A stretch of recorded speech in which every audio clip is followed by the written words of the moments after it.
नमस्कार, बोले भारत में आपका स्वागत है। इस वक्त हम आपके सामने एक बहुत बड़ी खबर लेकर आए हैं और खबर ये है कि आम आदमी पार्टी के राज्यसभा सांसद राघव चड्ढा ने पार्टी छोड़ने का ऐलान कर दिया है। इसके साथ ही उन्होंने ये भी कहा है कि वो अपने साथ और भी राज्यसभा सांसदों को लेकर, आम आदमी पार्टी के और सांसदों को लेकर के बीजेपी में जा रहे हैं।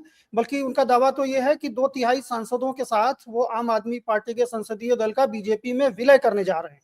इस तरह का एक बड़ा झटका आम आदमी पार्टी को दिया है राघव चड्ढा ने, जिनको कुछ ही समय पहले आम आदमी पार्टी ने राज्यसभा में अपने उपनेता पद से हटाया था और एक दूसरे सांसद को उन्होंने ये जिम्मेदारी दी थी। जिनको ये जिम्मेदारी दी थी, अब बताया जा रहा है कि वो भी राघव चड्ढा के साथ साथ आम आदमी पार्टी छोड़कर बीजेपी का दामन थामने वाले हैं। इस घोषणा के कुछ ही देर बाद, पहले ये घोषणा ट्विटर पर आई और उसके कुछ ही देर बाद राघव चड्ढा ने प्रेस कॉन्फ्रेंस करके सारी कहानी बयान की कि वो ऐसा फैसला उन्होंने क्यों लिया और आम आदमी पार्टी पर लगातार तीखे हमले भी किए। आइए सुनते हैं अपनी प्रेस कॉन्फ्रेंस में राघव चड्ढा ने क्या क्या कहा है।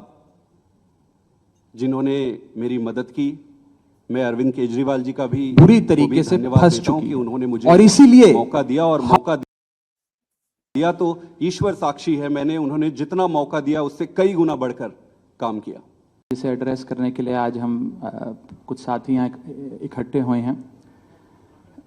जिस आम आदमी पार्टी को मैंने अपने खून और पसीने से सींचा और अपनी जवानी के 15 साल दिए, वो आम आदमी पार्टी आज पूरी तरीके से अपने सिद्धांतों से, अपने मूल्यों से, अपने कोर मॉरल और वैल्यूज से भटक चुकी है। और अब ये पार्टी देश के लिए नहीं, देश के हित के लिए नहीं, बल्कि अपने पर्सनल फायदे के लिए काम कर रही है। आप में से कई लोग पिछले कुछ सालों से मुझे ये कह भी रहे थे और मैं पर्सनली पिछले कुछ सालों से ये महसूस कर रहा था that I am the right man in the wrong party. I repeat, I am the right man in the wrong party. इसलिए आज हम ये अनाउंस करते हैं, मैं ये अनाउंस करता हूं कि मैं आम आदमी पार्टी से दूर जा रहा हूं और जनता के पास जा रहा हूं। पॉलिटिक्स में आने से पहले मैं एक प्रैक्टिसिंग चार्टर्ड अकाउंटेंट था। मंच पर बैठे मेरे साथी कोई साइंटिस्ट था, कोई एजुकेशनिस्ट था, और आज जो लोग आम आदमी पार्टी का दामन छोड़ रहे हैं, अलग हो रहे हैं, आम आदमी पार्टी से दूर हो रहे हैं, उनमें कोई वर्ल्ड क्लास क्रिकेटर रहा, कोई पद्मश्री रहे, कोई सोशल एक्टिविस्ट रहे, ये तमाम लोग अपना सब कुछ छोड़ छाड़ कर, सब कुछ न्योछावर कर कर एक करप्शन फ्री इंडिया का संकल्प लेकर आए थे और इस पार्टी को स्थापित किया था।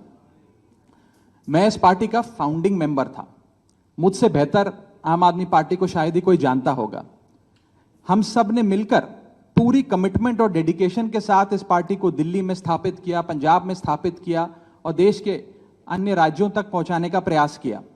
लेकिन आज मैं बहुत दुख के साथ, बहुत पीड़ा के साथ और बहुत शर्म के साथ ये कह रहा हूं कि जो पार्टी करप्शन खत्म करने की कसम खाकर बनी थी, वो पार्टी आज करप्ट और कॉम्प्रोमाइज्ड लोगों के हाथ में बुरी तरीके से फंस चुकी है। और इसीलिए हर वो देशभक्त आदमी जो भारत मां की सेवा करने के लिए आम आदमी पार्टी से जुड़ा था, या वो आम आदमी पार्टी छोड़ चुका है या वो आम आदमी पार्टी छोड़ रहा है, एक एक करके। मैं सरल भाषा में कहूं तो हम अपना करियर बनाने के लिए राजनीति में नहीं आए थे। हम लोग अपना करियर छोड़ के देश के लिए राजनीति में आए थे। और यदि देश के लिए काम इस पार्टी में नहीं हो पा रहा है, वो इसलिए क्योंकि अब आम आदमी पार्टी वो पुरानी वाली आम आदमी पार्टी नहीं रही। और पिछले कुछ सालों से आप लोग लगातार मुझसे पूछ रहे थे कि राघव जी, आप एक साल से पार्टी की गतिविधियों से अलग क्यों नजर आते हैं, पार्टी से किनारा क्यों कर लिया। तब मैं कुछ बोलता नहीं था, मैं प्रयास कर रहा था कि चीजें बेहतर हों। लेकिन आज मैं आपको असल कारण बताता हूं कि क्यों मैंने पार्टी की गतिविधियों से अपने आप को अलग कर लिया। और उसका कारण यह है क्योंकि मैं उनके गुनाह में शामिल नहीं होना चाहता था। मैं उनकी दोस्ती के काबिल नहीं था क्योंकि मैं उनके गुनाह में शामिल नहीं था। आज हम एक ऐसे मोड़ पर खड़े हैं कि हमारे पास सिर्फ दो ही ऑप्शंस थे, दो विकल्प थे। या तो हम राजनीति छोड़ दें और पिछले 15-16 साल जो हमने सार्वजनिक जीवन में काम किया उसे त्याग दें, या फिर हम अपने अनुभव को, अपनी स्किल्स को, अपनी पूरी ऊर्जा और एनर्जी को लेकर पॉजिटिव पॉलिटिक्स करें। इसीलिए हमने ये डिसाइड किया that we the 2/3 members of parliament of the belonging to the Aam Aadmi Party in Rajya Sabha exercise the provisions of the Constitution of India and merge ourselves with the BJP। हम BJP में विलय करते हैं। पिछले 12 सालों में Bharatiya Janata party की केंद्र की सरकार, माननीय प्रधानमंत्री नरेंद्र मोदी जी के नेतृत्व में जो सरकार चल रही है, उसने कई मजबूत ऐसे फैसले लिए जो आज से पहले नेता फैसले लेने से शायद डरते थे। चाहे वो आतंकवाद की जड़ें उखाड़कर फेंकना हो या भारत को विश्व की टॉप इकोनॉमीज में लाना हो। और इस नेतृत्व पे जनता ने एक बार नहीं, 2 बार नहीं, 3 बार मोहर लगाई है। हम सब अपने आप को सौभाग्यशाली महसूस कर रहे हैं कि हम माननीय प्रधानमंत्री नरेंद्र मोदी जी की लीडरशिप में और गृह मंत्री अमित शाह जी की संकल्प शक्ति के साथ जुड़कर बिना रुके और बिना थके देश के लिए काम करेंगे। और जिन लोगों के मन में थोड़ी पीड़ा थी, दुख था कि मैं बतौर एक सांसद जो ऑर्डिनरी सिटीजन्स के ऑर्डिनरी इश्यूज को पार्लियामेंट में उठा रहा था, मैं शायद नहीं उठा पाऊंगा क्योंकि मेरी अपनी पार्टी ने मेरी आवाज बंद कर दी थी। मैं उन्हें भी कहना चाहता हूं कि आप चिंता मत करिए, मैं उसी कमिटमेंट, उसी जोश और उसी एनर्जी के साथ आपके तमाम मुद्दे उठाता रहूंगा। जय हिंद। मैं अपने साथी संदीप जी को बोलता हूं, आपसे संवाद करेंगे। आप सभी का बहुत बहुत धन्यवाद। मुझे नहीं पता कि मैं कैसे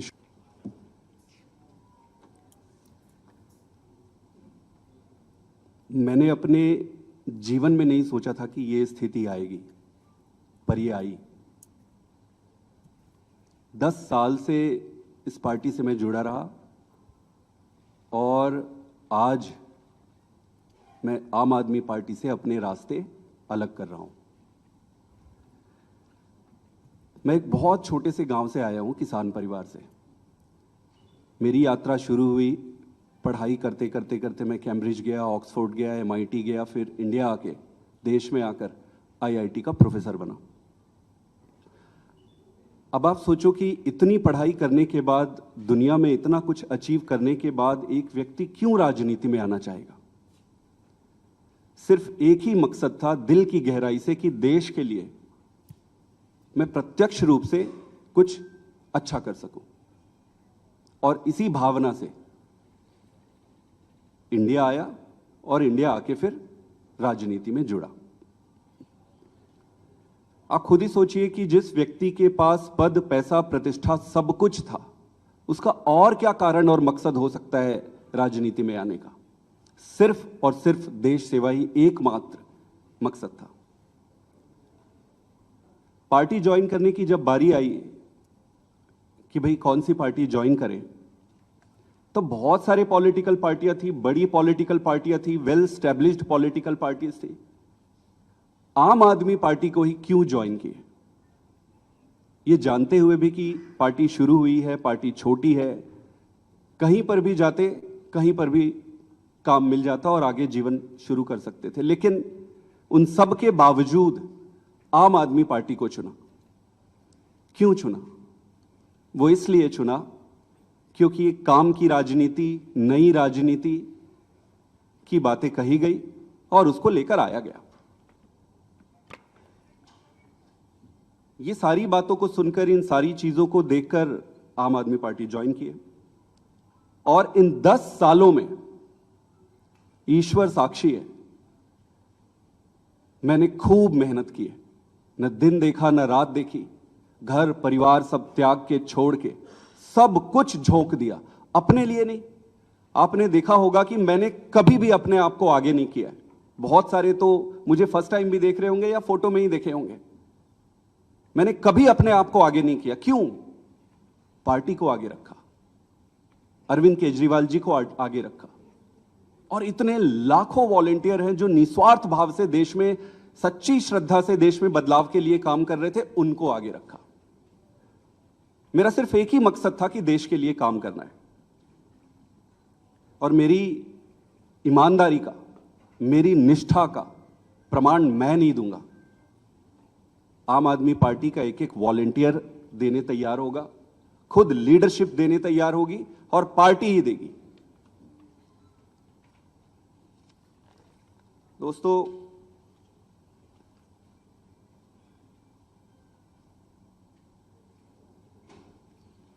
मैंने अपने जितने भी राजनीतिक निर्णय लिए वो सारे निर्णय पार्टी को सर्वोपरि रखकर लिए।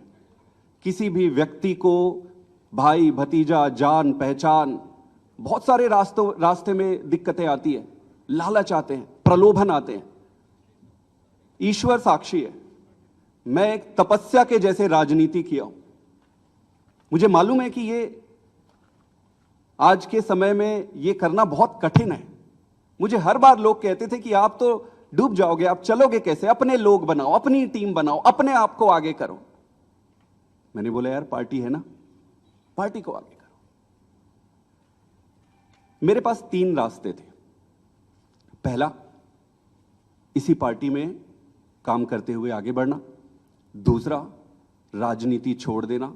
और तीसरा, किसी अलग पॉलिटिकल प्लेटफॉर्म में जाकर देश की सेवा कंटिन्यू करना। इस पार्टी में रहकर काम करना, लगभग जो भी परिस्थितियां थी, व्यक्ति इंपॉर्टेंट नहीं है, मैं इंपॉर्टेंट नहीं हूं, मेरे ग्रीवियंसेस छोटे छोटे इंपॉर्टेंट नहीं है, देश इंपॉर्टेंट है। जो भी कारण थे उससे ये लगभग तय था कि यहां संभावनाएं समाप्त हो गई थी। उसके कई कारण हैं, उसको मैं उस पर पढ़ना नहीं चाहूंगा। दूसरा जो ऑप्शन था कि राजनीति छोड़ दो। फिर मैंने सीखा कि न दैन्यम न पलायनम। अगर राजनीति संघर्ष है, कठिनाई है, दिक्कतें हैं, तो संघर्ष करते रहो। फिर मैंने ये सोचा, और बहुत समय तक तो मैं राजनीति छोड़ने के निर्णय पर ही अडिग रहा। लगभग 6 महीने 7 महीने से मैं इस पर विचार करता रहा कि जैसे तैसे करके मैं इस दिन के लिए मानसिक रूप से तैयार नहीं था। लेकिन फिर जब निर्णय लेने पड़ते हैं तो फिर निर्णय लेने पड़ते हैं। तो इसलिए मैंने तीसरा जो ऑप्शन मेरे सामने था, उसके आधार पर भारतीय जनता पार्टी को आज मैं ज्वाइन कर रहा हूं। आम आदमी पार्टी से अपने सारे पद, स्वाभाविक है कि सारे पोस्ट को छोड़कर, और मां भारती की सेवा जीवन भर करता रहूंगा। मेरा किसी से कोई व्यक्तिगत समस्या नहीं है, ये सारा कुछ कोई व्यक्तिगत नहीं है, ये परिस्थिति है। मैं जैसा भी रहा हो, उन सभी लीडर्स का जिन्होंने मेरी मदद की, मैं अरविंद केजरीवाल जी को भी धन्यवाद देता हूं कि उन्होंने मुझे मौका दिया, और मौका दिया तो ईश्वर साक्षी है, मैंने उन्होंने जितना मौका दिया उससे कई गुना बढ़कर काम किया। पार्टी के सभी लीडर को भी मैं धन्यवाद करता हूं जिन्होंने मुझे मौका दिया था। सबसे बढ़कर सारे वॉलंटियर्स को जिन्होंने मेरे साथ कदम से कदम मिलाकर और कंधे से कंधा मिलाकर एक अनजान, एक नए आदमी की मदद की, उन सब को भी धन्यवाद देता हूं और इनको शुभकामना भी देता हूं, क्योंकि देश में रहने चाहिए। तो उनको बहुत बहुत शुभकामनाएं। मेरा रास्ता आज से अलग है और मैं अपने पंजाब के सभी वॉलंटियर, सभी लोगों को भी धन्यवाद करना चाहता हूं जिन्होंने मुझे इतना प्यार दिया। छत्तीसगढ़ के भी, गुजरात के भी, मध्य प्रदेश के भी, पूरे देश के वॉलंटियर जिसके साथ मैंने काम किया, उन सबको बहुत बहुत धन्यवाद देना चाहता हूं। और मैं ये अनाउंस कर रहा हूं कि मैं आज से मेरा रास्ता अलग होता है। आप सबका बहुत बहुत धन्यवाद। एक दो सवाल अगर आपके हैं, एक एक करके एक मिनट, आप एक एक करके मैं बता देता हूं। पहले सुन इनका, हाँ वही आप सेम सवाल, वो सेम सवाल है, मैं जवाब दे रहा हूं। मैंने जो कहा, आम आदमी, सुन लीजिए, जवाब दे रहा हूं। आप ही के सवाल का जवाब दे रहा हूं। लगभग सभी साथियों का एक ही सवाल है। हाँ मैं बता रहा हूं। अब वही मैं जवाब दे जी। राज्यसभा में आम आदमी पार्टी के 10 सांसद हैं और 2/3 से ज्यादा सांसद इस मुहिम में हमारे साथ हैं। उन्होंने हस्ताक्षर भी कर दिए हैं और आज सुबह हमने चेयरमैन राज्यसभा को तमाम डॉक्यूमेंटेशन जो कागजी कार्रवाई होती है, सिग्नेचर वाली लेटर होती है, वो सबमिट कर दी है। और जैसा कि मैंने कहा 2/3 से ज्यादा सांसद मैं आपको इसकी पूरी सूची अभी उपलब्ध करा देंगे। इसमें से तीन लोग तो आपके सामने बैठे हैं। इसके अतिरिक्त world class cricketer Harbhajan Singh हैं, राजेंद्र गुप्ता जी हैं, विक्रम साहनी जी हैं, स्वाति मालीवाल जी हैं और हम 3 तो आपके सामने बैठे हैं, अशोक जी, संदीप जी और मैं स्वयं। ठीक है, और कोई एक सवाल? यही सबका सवाल था। नहीं, गलत कैलकुलेशन है।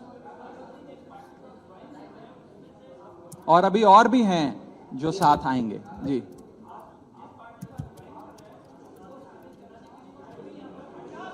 नहीं, वो प्रक्रिया आज शाम के लिए निर्धारित है। जो आप पूछ रहे हैं वो शाम को करेंगे। एक आखिरी सवाल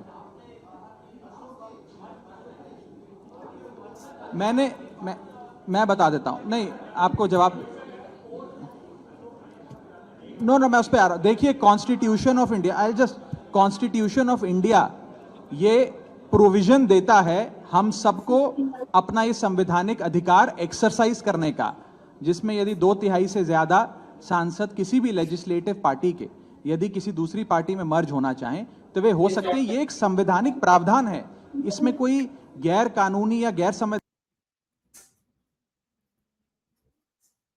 तो आपने देखा किस तरह से राघव चड्ढा ने आज अपने साथ और 2 सांसदों को लेकर के प्रेस कॉन्फ्रेंस की है और यह ऐलान कर दिया है कि आम आदमी पार्टी के 2/3 से ज्यादा सांसद उनके साथ हैं, उनके दस्तखत उनके पास हैं, सारे डॉक्यूमेंटेशन वो कर चुके हैं और सभापति को वो सौंप चुके हैं दस्तावेज, और विलय की प्रक्रिया जो है पूरे कानूनी तरीके से वो करने जा रहे हैं। यानी आम आदमी पार्टी का जो संसदीय दल है उसके 2/3 से ज्यादा सांसद उनके साथ हैं और इसलिए वो कानूनी तौर पर, संवैधानिक तौर पर अपने संसदीय दल को पूरी तरह से बीजेपी में मर्ज करने जा रहे हैं, विलय करने जा रहे हैं। यानी ये कुछ इस तरह की कार्रवाई है जो जिसे हम ये नहीं, ताकि उनके ऊपर दल बदल कानून लागू नहीं होगा और वो दल छोड़ करके अलग जा रहे हैं वाली बात नहीं कर रहे हैं। वो ये कह रहे हैं कि आम आदमी पार्टी का संसदीय दल अब बीजेपी में विलीन हो जाएगा। इसके लिए उन्होंने पूरी तैयारी कर ली है और उसमें हरभजन सिंह का नाम भी उन्होंने लिया, स्वाति मालीवाल का नाम भी लिया, राजेंद्र गुप्ता का भी नाम लिया।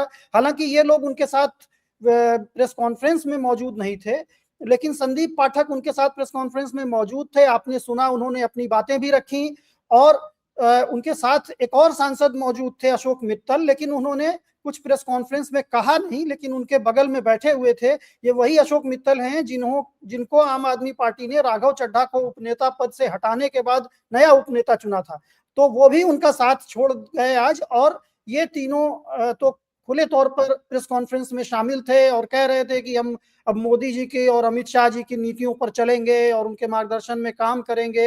ये सारी बातें उन्होंने कही और एक बहुत दिलचस्प टिप्पणी से अपने प्रेस कॉन्फ्रेंस के शुरुआती दौर में इन्होंने शुरुआत की, राघव चड्ढा ने, जो उन्होंने कहा कि मैं गलत पार्टी में सही आदमी था। तो आपको अगर याद दिलाएं कि इस तरह की टिप्पणी विपक्ष कभी अटल बिहारी वाजपेयी के ऊपर किया करता था कि वो गलत पार्टी में सही आदमी है।